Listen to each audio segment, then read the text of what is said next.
In this video, we're going to move on to a new topic. In particular, we're going to look at sets. First, we're going to define what sets are. We're going to describe some models for understanding sets.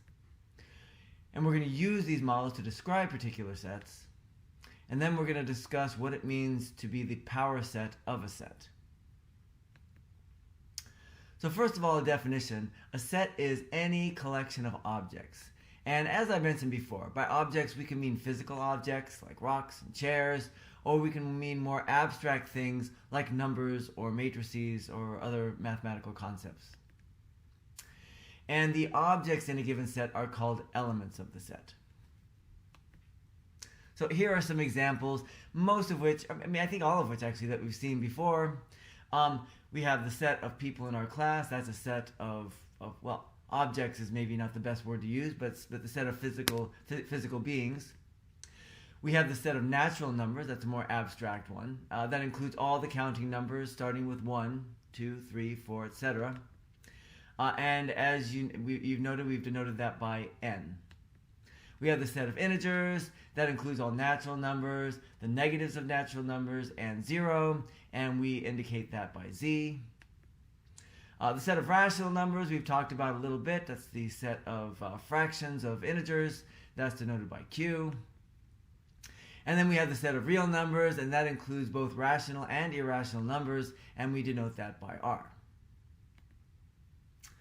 So we have a couple models that are helpful for thinking about sets, and these sort of harken back to the different ways we can express sets as a roster or as in set builder notation. The first model is we can think of as the bag model, and you can think of a set as a bag that is filled with the items that are in the set. And then we have what I call the gatekeeper rule model or the rule model. And in that way, we look at a set as being a rule that tells us what items are in the set, and therefore what elements are not in the set. So I'm going to sort of show you how we can use both these models on a particular set. I'm going to talk about the set F, and we'll figure out what's in it as soon as we describe what it is using both ways of doing it. So first of all, I'm going to do these in reverse order. I'm going to start with a rule version and then move to a sort of a bag version. So we could think of F as a rule. In this case, the rule is it's the set of all people in my immediate family. And of course, we can think of this as a rule because if we have someone who satisfies the rule, someone who is a person, and the person is in my immediate family, that means the person is in the set F. And it also tells us what is not in the set. If we have something that either is not a person or it is a person but is not a person in my immediate family, that is not in F. If we want to think of what the bag version is, well, we just make a list of everything in F. Now, in some sets, this is very difficult to do, but, my immediate family isn't that big, so it's not going to be too bad. So in this case, we would take a couple of curly brackets to indicate, to sort of like be a boundary on the things that are in the set, and that includes me, my son Eli, my daughter Bella, my daughter Maya, and my son Dane. So I want to emphasize that both versions of this set, they're literally the same set. The only thing that's different about them is how we describe the set. Describing the same set in two different ways. Alright, so now I want to talk a little bit about some concepts related to set. The first is the notion of a subset. So if you have two subsets A and B, we say that A is a subset of B, and written with A with a little C with a line under it B, if every element of A is also in B. But remember, that's not necessarily vice versa. It may not be true that every element of B is in A. You may have some elements of B that are not in A, but in this situation, you wouldn't have any elements of A that are not in B. So for instance, if you have a natural number, all natural numbers are integers, so every natural number happens to be an integer. And that tells us that the set of natural numbers is a subset of the set of integers because every element in the natural numbers is also in the set of integers. If F is the set of my immediate family members and E is the set of my extended family members, that includes my immediate family members plus everybody else who's related to me, then the set F is a subset of E, because everybody who's in my immediate family is also in my extended family. I do want to point out, I did put this in the definition, but the elements of a set can be literally anything, including other sets. So here's an example of a set that has a mishmash of different types of objects. So the set contains the number 1, the number 3, and the set containing 4 and 5. And I want to make some really important observations about this particular set. The set has literally 3 elements. It may look like it has 4 because you have like the 4 and the 5 or whatever, but the set has literally 3 elements. The numbers 1 and 3 are both elements of S, so this set happens to contain a couple of numbers. However, I do want to emphasize that the numbers 4 and 5 are not elements of S. Now, they are elements of a set that's involved in this problem here, but the set that they are elements of are the set that contains 4 and 5. So the set including 4 and 5 are elements of that set. Now, the set containing 4 and 5, that is an element of S, but it does not follow that 4 and 5, the numbers themselves, are elements of S. So the 3 elements of S are the number 1, the number 3, and the set that contains 4 and 5. So Venn diagrams, you can think of that as another model. You can think of that. I always like to think of that as a picture version of the bag model, but you can think of it in any way you want. It's a nice visual way of understanding sets, their relationships, and some of the set operations that we're going to do later. So Venn diagram, it represents a set as some kind of shapes, oftentimes circles, but it doesn't have to be a circle. You can make it any shape you want. If the shapes overlap, that indicates elements that are common to both sets. And also, we usually draw a universal set that contains all sets. Just to, again, the universal set, it works kind of like the universal set that we had before. It sort of focuses our attention on, okay, what kind of elements are we talking about here? So here's our universal set U. I'm going to draw that as a rectangle. You can make it any shape you want. So our universal set is U. And then I'm going to put in 2 sets A and B. And notice there's a little region there where I put the diagonal line segments there. That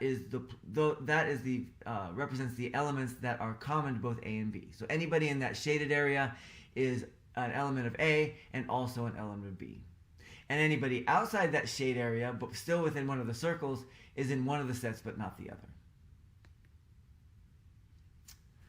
So depending on the problem you are solving, remember, these Venn diagrams aren't there just for fun and making pretty pictures, although if that's the way you like it, that's fine.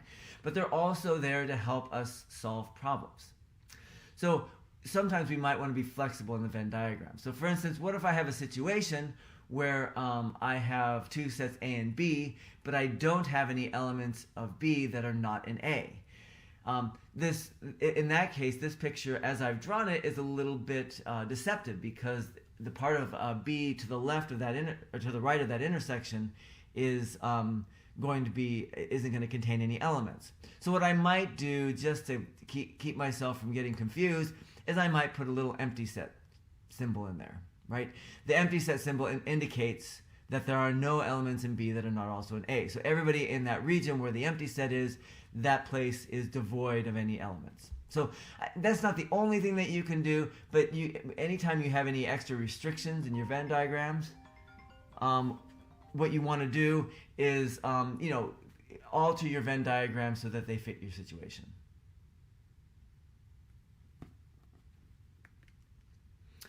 All right, so the last thing I want to talk about is power sets. So power sets are sets that you get from another set. So someone hands you a set and says, I want a power set of this. What you do is you take that set and give them back a set based upon that set called the power set. Sounds a little bit confusing, but we'll see how this works in a little bit. So if A is any set, then the power set of A is the set that contains all these subsets of A. So it is a set whose elements are sets, but sets that are subsets of A. So I want to make a couple comments about the power set of A. First of all the elements of the power set are themselves sets. There are no elements of A that are actually in the power set of A. So if it happens that X is an element of the power set of A, then X is going to be a set, and any element of that set must also be an element of A. All right, so let's find the power set of a relatively simple looking set. This shouldn't be too bad.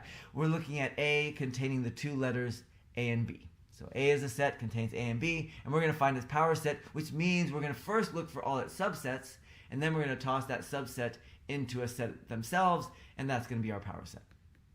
So first of all, let's find all the subsets of A.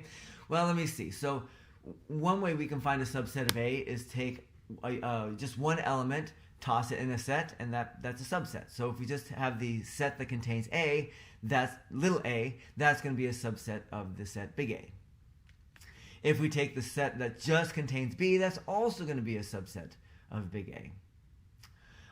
If you look at the definition of what it means to be a subset, each set is a subset of itself. So if we take the set AB, which is itself the set big A, that's also a subset of A. And then there's actually one more subset. This one's a kind of a troublesome subset. My favorite set, but not everybody has to be favorites. And that is, well, we take this little zero and put a slash through it. What we're talking about there, that is the empty set. And that the empty set is the set that has no elements. Now, even though the empty set doesn't have any elements, it is something in itself. It is a set that it is a set, so it is something, but it's just a set that doesn't contain any elements. So then if we want to find the power set of A, that is the set that contains the set containing A, the set containing B, the set containing both A and B, and the empty set. I do want to mention though that you can look at the set as itself. The actual letters A and B are not elements of that power set. All right, so now this gives you a little warm-up to be able to work on the activities for the class. It's called Introduction to Sets, and it's included with this video.